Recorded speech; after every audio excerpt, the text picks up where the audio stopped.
नमस्कार, आप देख रहे हैं न्यूज नेशन में हूं पिनाज त्यागी। खबर कट टू कट के सुपर स्पेशल में आज आपको सबसे पहले दिखाते हैं आम बजट से निकली वो खबर जिस पर हिंदुस्तान के आम लोगों की नजरें बनी रही, यानी क्रिप्टो करेंसी। क्रिप्टो करेंसी को लेकर बजट से पहले बहुत से कयास थे और इन कयासों को वित्त मंत्री ने क्रिप्टो करेंसी पर 30% टैक्स के ऐलान के साथ खत्म कर दिया और साथ ही यह भी ऐलान किया गया कि जल्द ही भारत अपनी डिजिटल करेंसी और डिजिटल एसेट्स लेकर आएगा। भाई, क्या होती है ये क्रिप्टो करेंसी और क्यों इस पर 30% जितना भारी भरकम टैक्स लगाया गया है और क्रिप्टो में निवेश करने वाले करोड़ों हिंदुस्तानियों पर इसका असर क्या होगा, ये सब आपको दिखाएंगे और साथ ही आपको बताएंगे कैसे होगी भारत की अपनी डिजिटल करेंसी, कैसे उसको यूज करेंगे और कब तक ये अमली जामा जो है ये पहन लेगी। हर सवाल का जवाब देखिए खबर कट टू कट की बजट रिपोर्ट में।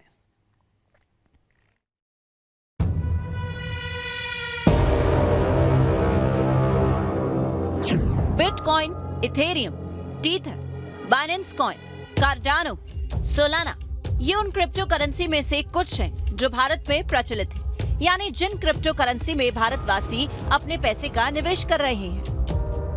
बजट से पहले इन क्रिप्टो करेंसी को लेकर कई तरह के कयास थे। कुछ लोग तो यहाँ तक कह रहे थे कि क्रिप्टो करेंसी को सरकार बैन कर सकती है, लेकिन क्रिप्टो करेंसी को लेकर सरकार ने बजट बड़ा ऐलान कर दिया। Accordingly, for the taxation of virtual digital assets, I propose to provide that any income from transfer of any virtual digital asset shall be taxed at the rate of 30%, 30%.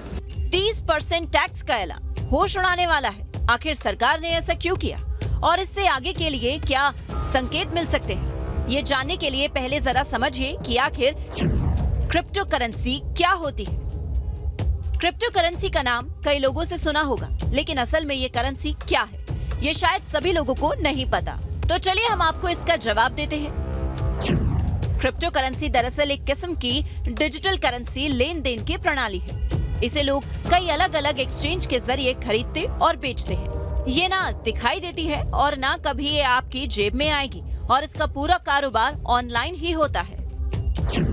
Crypto currency blockchain system पर काम करती है, यानी currency बनाने वाले source से currency को generate किया जाता है और फिर वो आगे खरीदी और बेची जाती है। इसे आप कुछ इस तरह समझ सकते हैं कि सोर्स से अगर राम ने क्रिप्टो करेंसी की 100 यूनिट खरीदी है और आगे वो श्याम को बेचता है, श्याम क्रिप्टो खरीद कर आगे उसे सलमान को बेचता है। इस तरह ब्लॉक दर ब्लॉक क्रिप्टो की खरीद बढ़ती जाती है। क्रिप्टो करेंसी किस तरह बनती है, खरीदी और बेची जाती है, ये आपने समझ लिया, लेकिन साथ ही आपके लिए ये समझना भी जरूरी है कि क्रिप्टो करेंसी और असल करेंसी में फर्क क्या होता है। आप क्रिप्टो खरीदने के लिए एक्सचेंज को पैसा तो अपने देश या दुनिया की किसी और करेंसी के तौर पर देते हैं, लेकिन जो बदले में आपको करेंसी मिलती है वो ना किसी देश की होती है और ना ही उसकी कोई गारंटी देता है। इसी वजह से क्रिप्टो करेंसी से कई रिस्क जुड़े होते हैं। इसमें एक प्रॉब्लम है कि ये सेक्टर में वोलेटिलिटी बहुत ज़्यादा है। 20%, 30% महीने में अप डाउन होता रहता है। तो जो लोग जो इस सेक्टर में कमा रहे हैं, और क्या है कि ये थोड़ा सा अनरेगुलेटेड होने से एक डाउट रहता है कि इसमें कुछ मैनिपुलेशन ना हो, ताकि मैनिपुलेशन को रोकने से, टैक्स लाने से इंश्योर करते हैं कि जेन्युइन ट्रांजैक्शन होगा, कोई थर्ड पार्टी में कुछ मैनिपुलेशन ना हो। क्रिप्टो करेंसी के साथ जुड़े इन्हीं रिस्क की वजह से भारत में इसे अब तक लीगल नहीं किया गया था, लेकिन बजट में क्रिप्टो के लेन देन और क्रिप्टो करेंसी के ट्रांसफर पर टैक्स का नियम लगाकर सरकार ने इसे गैर कानूनी घोषित किए जाने के कयासों पर विराम लगा दिया। क्रिप्टो करेंसी पर टैक्स लगाने के साथ ही ये ऐलान भी किया गया कि भारत अपनी डिजिटल करेंसी और डिजिटल एसेट्स लेकर आएगा। कैसी और क्या होगी भारत की डिजिटल करेंसी? वित्त मंत्री निर्मला सीतारमण ने भले ही अभी रिजर्व बैंक के जरिए डिजिटल करेंसी के फ्रेमवर्क का ऐलान नहीं किया है, लेकिन माना जा रहा है कि मोदी सरकार इस दिशा में तेजी से कदम बढ़ा रही है। डिजिटल करेंसी क्या होगी, ये समझने के लिए पहले डिजिटल और फिजिकल करेंसी यानी रुपए के नोट के बीच फर्क समझना जरूरी है। फिजिकल करेंसी नोट या सिक्के की शक्ल में होती है, जबकि डिजिटल करेंसी का भी आप इस्तेमाल करेंगे। फर्क सिर्फ इतना होगा कि डिजिटल करेंसी आपकी जेब या तिजोरी में रखी नहीं जाएगी, बल्कि आपके ऑनलाइन अकाउंट में रहेगी। आप ऐसा समझिए, ये ग्लोबल सॉफ्टवेयर है जिसमें पूरे ट्रांजैक्शंस उसका लेन देन, उसकी वैल्यू, कब, किस सेकंड, किस मिनट ये ट्रांजैक्शन हुआ, ये सब ब्लॉकचेन में कैप्चर होता है। वो ब्लॉकचेन का एक एप्लीकेशन है क्रिप्टो करेंसी। ब्लॉकचेन एक माध्यम है, एक किस्म से आप उसे एक समझिए डिस्ट्रीब्यूटेड सॉफ्टवेयर समझिए, या डिस्ट्रीब्यूटेड स्टोरेज समझिए, या डिस्ट्रीब्यूटेड लेजर समझिए। उसके थ्रू सप्लाई चेन एप्लीकेशंस हैं, प्रोक्योरमेंट एप्लीकेशंस हैं, सेल्स एप्लीकेशंस हैं, क्रिप्टो भी उसी में आता है। अब आप सोच रहे होंगे कि आज भी हम भारत के लोग डिजिटल लेन देन करते हैं, अलग अलग किस्म के वॉलेट्स या नेट बैंकिंग के जरिए चीजें खरीदते और बेचते हैं। तो फिर डिजिटल करेंसी कैसे अलग होगी और इसका फायदा क्या होगा?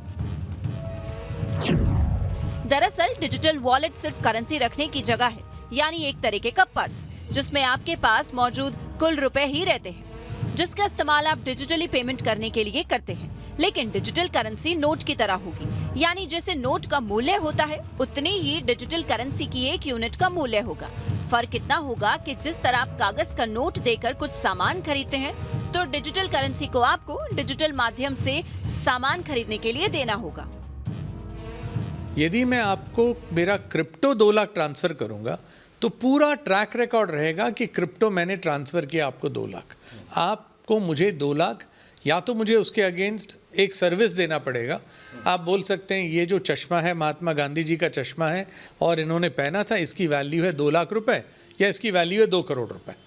अब किसी को 2 करोड़ देना है आपको बिटकॉइन, वो दे के आपसे 2 करोड़ में ले सकता है।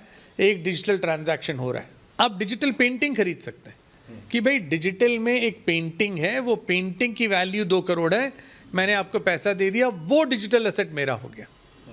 तो ये ट्रांजैक्शंस हो सकते हैं बिटकॉइन के जरिए। डिजिटल करेंसी का सबसे बड़ा फायदा ये होगा कि ये भी ब्लॉकचेन के सिस्टम पर काम करेगी। जैसा कि हमने आपको पहले बताया था कि ब्लॉकचेन ऐसी व्यवस्था है जिसमें लेन देन का सारा रिकॉर्ड रहता है। इसे आप कुछ इस तरह समझ सकते हैं, जैसे कंपनी से आपके खाते में बतौर सैलरी डिजिटल करेंसी आई, उस करेंसी की कुछ यूनिट्स आपने घर का सामान खरीदने के लिए दुकान पर दी और दुकानदार ने आगे वो यूनिट्स होलसेलर या फिर सप्लायर को दे दी। तो ये सारा रिकॉर्ड रहेगा कि करेंसी की कौन सी यूनिट्स किनके पास और कब गई। अगर डिजिटल करेंसी को चलाने के लिए ब्लॉकचेन का इस्तेमाल किया गया तो इससे 2 बड़े फायदे होंगे। पहला ये कि फेक करेंसी यानी नकली नोटों का गोरख धंधा पूरी तरह खत्म हो जाएगा, और दूसरा ये कि काला धन जमा करना बहुत मुश्किल हो जाएगा। वित्त मंत्री ने ये भी साफ कर दिया है कि क्रिप्टो बतौर लीगल टेंडर वैध करेंसी नहीं मानी जाएगी। ये सिर्फ एक किस्म की डिजिटल संपत्ति मानी जाएगी, यानी क्रिप्टो करेंसी के जरिए आप कुछ खरीद नहीं सकते। ये निवेशक के लिए एक संपत्ति की तरह होगी और दूसरी संपत्तियों की ही तर्ज पर निवेशक को अब क्रिप्टो पर भी टैक्स देना होगा। Team news nation.